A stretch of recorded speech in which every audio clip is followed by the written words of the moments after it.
ಬೆಂಗಳೂರು ಫಸ್ಟ್ಗೆ ಮತ್ತೆ ಸ್ವಾಗತ. ನೈಸ್ ರಸ್ತೆಗೆ ಭೂಮಿ ಕೊಟ್ಟು ಅದೆಷ್ಟು ಜನ ರೈತರು ಗೋಳಾಡ್ತಾ ಇಲ್ಲ ಹೇಳಿ.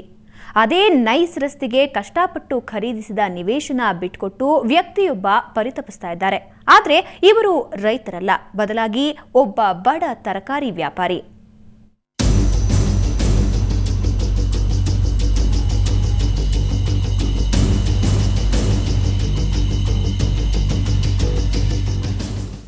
ತರಕಾರಿ ವ್ಯಾಪಾರ ಮಾಡಿಕೊಂಡು ಜೀವನ ಸಾಗಿಸುತ್ತಿದ್ದವರು ಆನಂದ್. ಶ್ರೀನಿವಾಸ್ ನಗರದ ಆನಂದ್ ಹಾಗೋ ಹೀಗೋ ತಮ್ಮ ವ್ಯಾಪಾರದಿಂದ ಒಂದಿಷ್ಟು ಹಣ ಕೂಡಿ ಹಾಕಿದ್ರು. ಅದೇ ಹಣದಲ್ಲಿ 1996ರಲ್ಲಿ ಒಂದು ಸೈಟ್ ಖರೀದಿಸಿದ್ರು. ಆದರೆ ದುರಾದೃಷ್ಟ ನೋಡಿ, ಬನಶಂಕರಿ ಸಮೀಪ ಆರಂಭವಾದ ನೈಸ್ ರಸ್ತೆ ಆನಂದ್ರ ಸೈಟ್ ಅನ್ನ ಗುಳುಂ ಮಾಡ್ತು. ಹೋಗ್ಲಿ, ನೈಸ್ ಸಂಸ್ಥೆ ಪರಿಹಾರವಾದರೂ ನೀಡ್ತಾ ಇಲ್ಲ. ಅಂದಿನಿಂದ ಆನಂದ್ ಪರಿಹಾರಕ್ಕಾಗಿ ಬಿಡಿಎ ಕಚೇರಿಗೆ ಅಲೆದು ಚಪ್ಪಲಿ ಸವದಿವಿಯೇ ಹೊರತು ಪರಿಹಾರ ಮಾತ್ರ ಸಿಕ್ಕಿಲ್ಲ.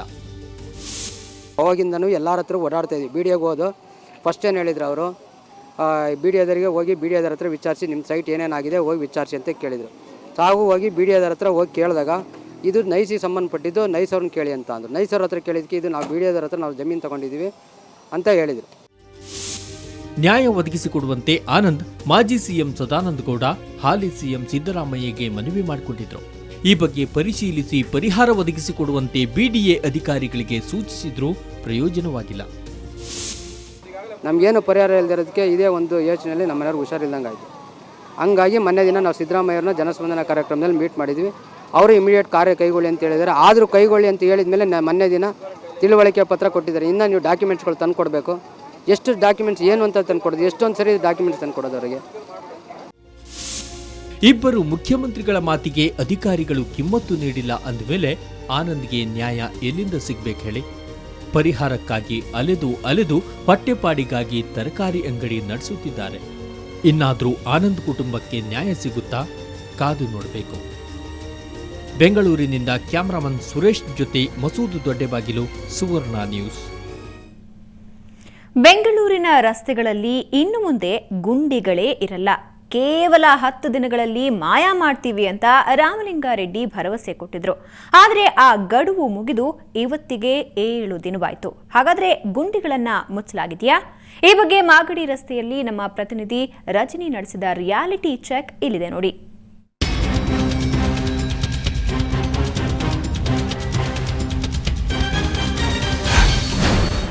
ಸಚಿವ ರಾಮಲಿಂಗಾರೆಡ್ಡಿ ಗಡುವು ಮುಗಿದು 1 ವಾರ ಕಳೆಯಿತು. ಈಗಲಾದ್ರೂ ಮುಚ್ಚಲಾಗಿದ್ಯಾ ರಸ್ತೆಯಲ್ಲಿರೋ ಗುಂಡಿಗಳನ್ನ? ಮಾಗಡಿ ರೋಡ್ನಲ್ಲಿ ಸುವರ್ಣ ನ್ಯೂಸ್ ರಿಯಾಲಿಟಿ ಚೆಕ್.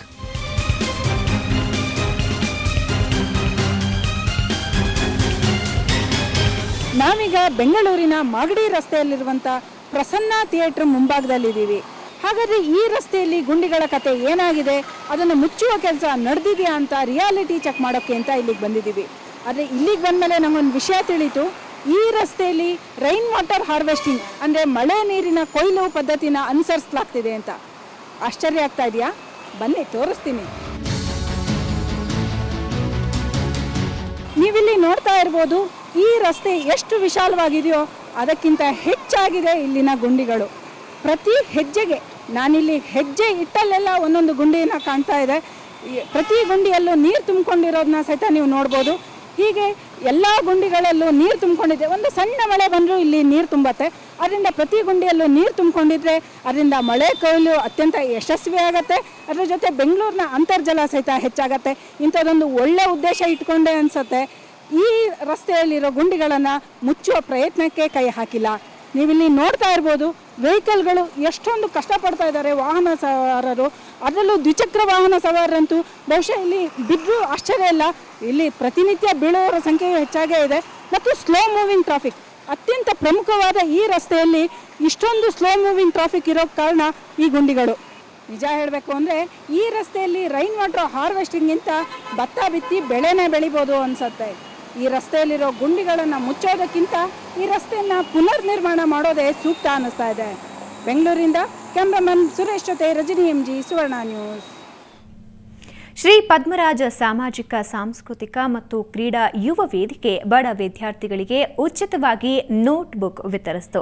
ಬಸವೇಶ್ವರ ನಗರದ ಸಾಣೆ ಗುರುವನಹಳ್ಳಿಯಲ್ಲಿರುವ ಕಿರು ಅರಣ್ಯ ಸ್ಥಾಪನೆಯಾಗಿ 2 ವರ್ಷವಾಗಿದೆ. ಈ ಹಿನ್ನೆಲೆಯಲ್ಲಿ ಸ್ಥಳೀಯ ಕಾರ್ಪೊರೇಟರ್ ಪದ್ಮರಾಜ್ ಈ ಕಾರ್ಯಕ್ರಮ ಹಮ್ಮಿಕೊಂಡಿದ್ರು.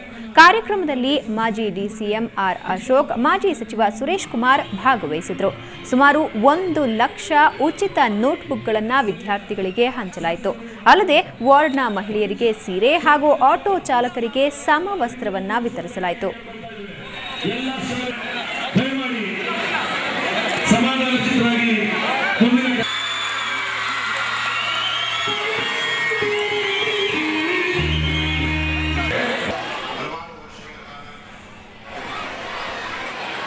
ಶಾಲಾ ಮಕ್ಕಳಿಗೆ ಮತ್ತು ಬಡವರಿಗೆ ಮತ್ತು ಆಟೋ ಡ್ರೈವರ್ಸ್ ಇರ್ಬೋದು, ನಿರಂತರವಾಗಿ ಈ ಪುಸ್ತಕ ವಿತರಣೆಯನ್ನು ಈ ಸಾಮಾಜಿಕದಲ್ಲಿ ಪದ್ಮರಾಜ್ ಅವರು